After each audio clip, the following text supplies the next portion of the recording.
I never freeze.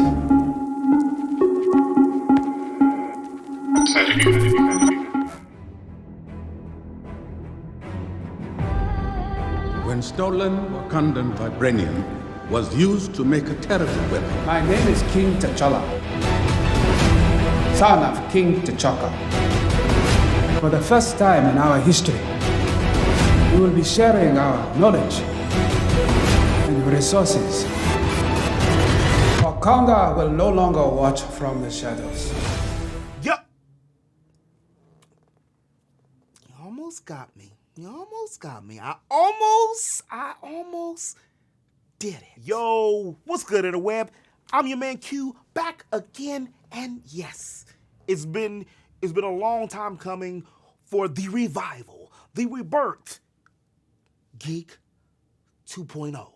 And there's so much news and there's so much everything. There's just so much stuff going on in the world, not just in geekdom, just in IRL and everything else that, I mean, honestly, I'm going to have to probably do a separate video, some type of story time and office displays and all these kind of things later, because it's just so much to unpack from past, present, future, everything. The only thing, I guess, is just the best thing to do is just do it. So let's just jump right in. The Black Panther DLC for the Avengers game has finally arrived. I mean, only after a year since I've traded the game. I mean, because, well, it was a little lackluster, and, well, I'm still looking at Project Cyberpunk, CD Red, whatever, for $59.99, just looking at me, plus tax. I live in LA, so that's crazy. That's crazy. That's crazy. The DLC dropped on August 17th, just a couple of weeks before Chadwick Boseman's birthday, which would have been on August 28th. I do think that this was intentional and out of a show of respect for the late great actor. I still haven't gotten the chance to personally play the DLC yet, as well, I aforementioned, I traded the game last year shortly after it dropped. I can't remember for what though, but yeah, tell me in the comment section below, y'all, have you played the Black Panther DLC? I mean, the game looks amazing. Hopefully by now that they fixed all the multiplayer issues and other stuff that was plaguing the game, and well, at least I have a primary character I want to play with. Not that I hated Cap or I just more of an X-Men dude than the Avengers. On one of the many interviews that Michael B. Jordan had recently done, talking about his involvement not only surrounding his upcoming movies, but surrounding the Black Panther 2 movie, Wakanda Forever. That's going to be dropping next year in July, which he did not confirm nor deny, which, as we've seen so far with most of all these actors and actresses when it comes to these big budget movies, unless you're Tom Holland and you just don't give a damn, or you you slipped. I said that wasn't intentional. Unless you slip and say something crazy, it's almost like it's in the NDA's, non-disclosure agreement, that you can't talk about something that you might be into or that you not going to be into. We call those spoilers. So in an interview with E.T. right before Tom Clancy dropped, I'm not sure if it was before or if it was after, but it wasn't that long ago, he went along and said that there's always a love I have for those characters, talking about Black Panther. And Eric is definitely one of those that means a lot to me, he answered. So only if it's the right thing and it's impactful, and if I could add something to it, if it means something that oh my goodness, can I read today? If it means something, then yeah, I want to be a part of that journey, you know. Although Jordan stated that he's not sure what Coogler is doing in the film, he has his doubts that he'll work with the director again. Well, this has been a second since this actual interview, which was earlier, about 2-3 months ago. Since then, a lot of things have changed. And not only the name has changed since this interview, but a lot of other things have changed too. Now we're getting word that we are going to see maybe the first mutant, well, I mean, Namor or Apocalypse, Namor or Apocalypse. And as we already know, they aren't going to be incorporating the X-Men in Phase 4 just yet. And if they do, word on the web is that they're going to be doing it through the TV shows on Disney Plus, which, by the way, if you guys haven't been watching What If or Loki or WandaVision or all of these big blockbuster movie type condensed TV shows that Disney are doing, I don't know what you're doing. If you like comics, if you like Marvel, this is how TV should be done.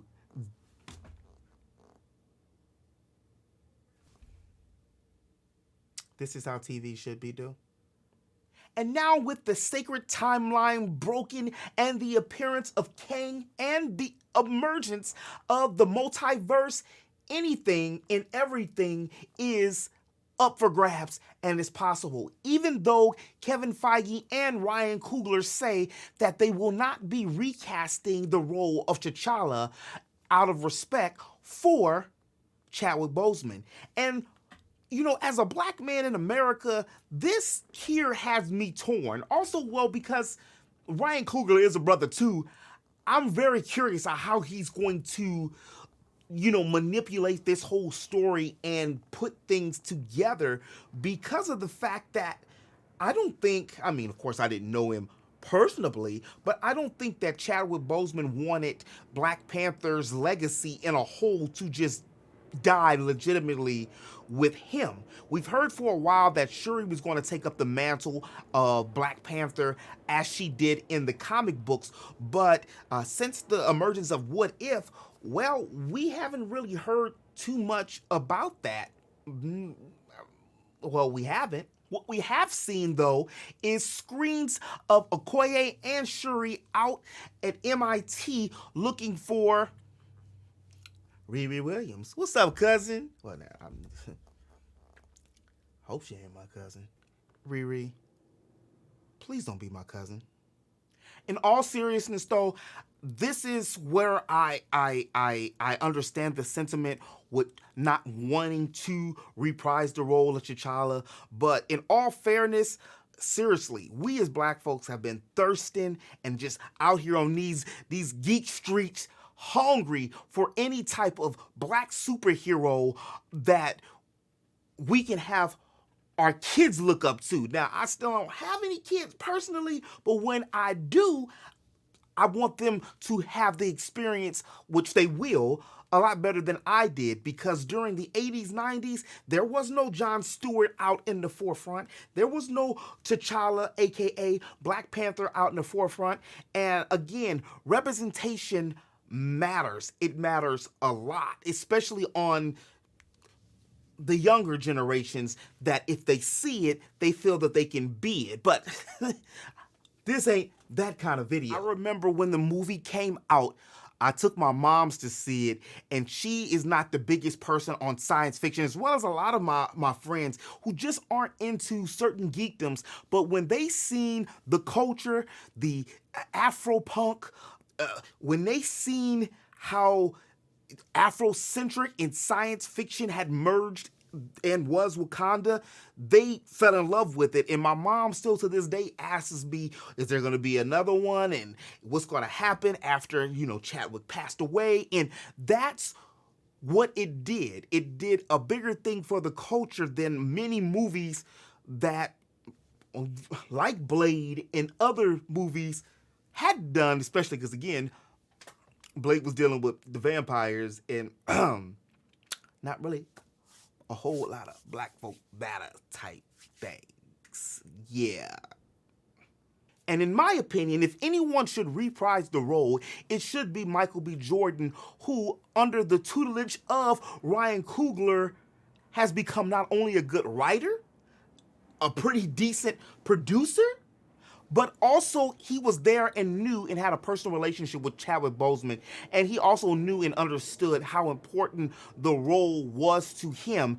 And while he won't be, at least in my head, would be reprising the role or taking his particular spot, I can actually see them going back into a timeline, much like one of the episodes, I think it's either going to be 5 or episode 6 on What If, where he's going to be the king of well, I'm about to say the king of T'Challa, the king of Wakanda.